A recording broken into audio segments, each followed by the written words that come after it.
What's up, ladies and gentlemen of YouTube?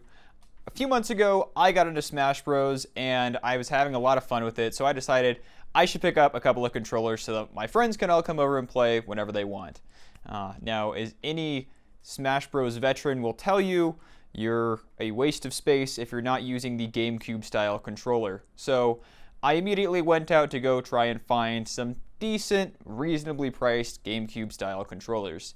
It all started out when I went to a retro gaming store and I happened to pick up an old GameCube game where I would need GameCube controllers anyways. The staff at the store ensured me that the controllers that they had in stock felt pretty much exactly like the original GameCube controllers, so I just decided to buy two so that me and my girlfriend could play a game.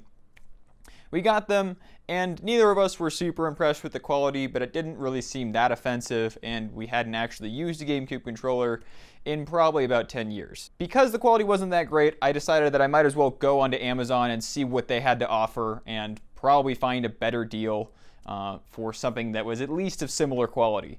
I ended up finding a brand called Voyi, which had been recommended to me by a friend, and I selected what I thought was a 2-pack, and I bought 2 of them, expecting to get 4 controllers in the mail.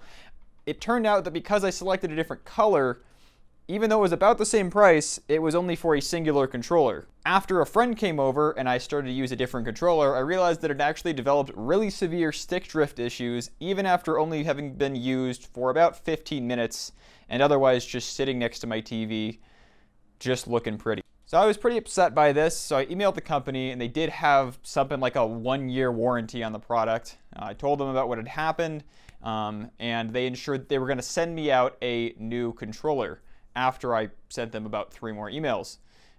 By this point, I'd already written a bad review, and I guess because of that, they decided not to send me the controllers.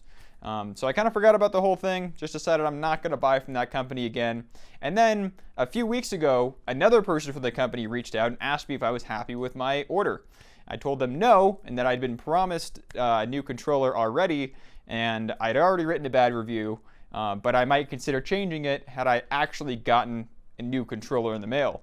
To my utter shock and surprisement, they did eventually send me a 2-pack of controllers, which I got in just today. So now I'm here with 5 different GameCube controllers and the PowerA wireless controller, and what else is there to do but test all of them and see which one of them is the best and which one of them is the worst. So I grabbed the necessary beverage and got to work. It started out when I connected my USB to Game Boy controller adapter to my Switch, and then because all of the cords on these controllers are far too short, I then added my GameCube extension cable, which I had fortunately bought 4 of already. I then connected all those to the necessary controllers and started messing around with them. And then I realized that I should probably do some kind of a measured test and redo everything that I had already started. After grabbing the necessary beverage, I got back to work and tried to figure out the best way to test everything.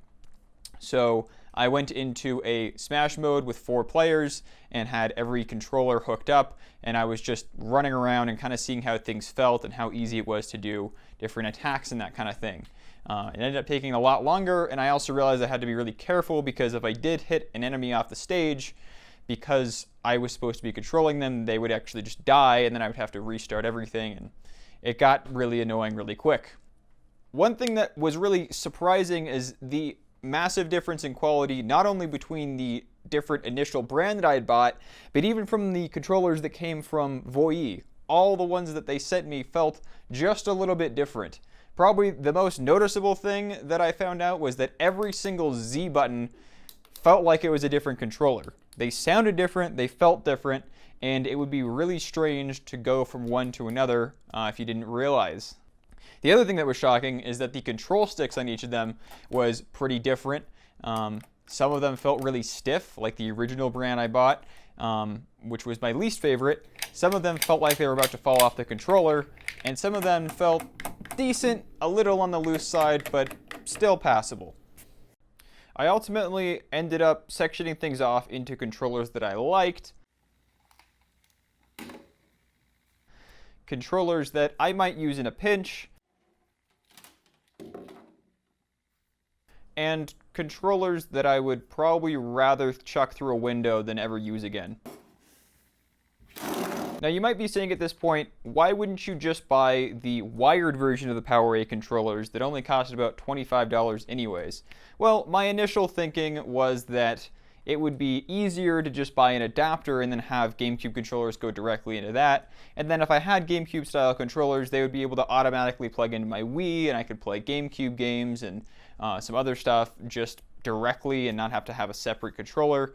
But ultimately, I realized that this was a lot more hassle than it needed to be, and you probably just shouldn't buy any third-party GameCube style controllers if you value your time and money. I'm Never a Dull Moment. Thank you for watching, and I will see you next week.